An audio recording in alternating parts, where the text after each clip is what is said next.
سنك لسه صغير وبتعاني من الهالات وبتعاني من الخطوط وبتعاني من البقع، كل المشاكل دي يا بنات هنحلها بحاجة بسيطة جدا جدا، وهي لبان الذكر. لبان الذكر من الحاجات الجميلة اللي بتحافظ على بشرة البنات، يعني ولا لا يعني لو انت لسه في سن ال20 انا بنصحك ان انت تبدأي تستخدمي الوصفة دي، هتحافظ على بشرتك يعني ما شاء الله طول العمر. هتخلي بشرتك مشدودة بيضة، هتزيل اي بقع، هتزيل الهالات، هتزيل كل مشاكلك اللي انت ممكن يعني تصرفي مصاريف هايلة جدا في التخلص من اي مشكلة من اللي انا قلتها دي. وهو منقوع لبان الذكر.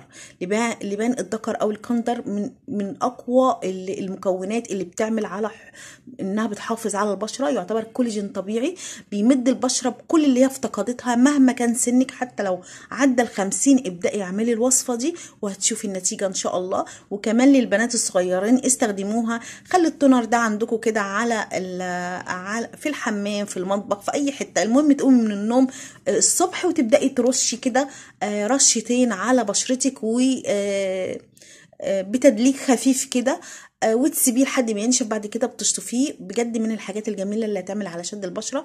انا حضرته ازاي؟ حضرته جبت معلقه من الكندر او لبان الذكر وضفت عليه كوبايه من الميه وسبته من بالليل للصبح منقوع ومتغطي. بعد كده صفيته وحطيته في بخاخه زي ما انت شايفه كده. طريقه سهله وبسيطه جدا، ممكن كمان ترشيها على اي مكان في الجسم انت عايزه تفتحيه، وكمان تشديه بيعمل على شد المنطقه بطريقه رهيبه جدا. جربوها يا بنات وان شاء الله باذن الله يعني هتستغنوا عن كل الكريمات والحقن وكل مشاكل البشره اللي احنا بنعاني منها.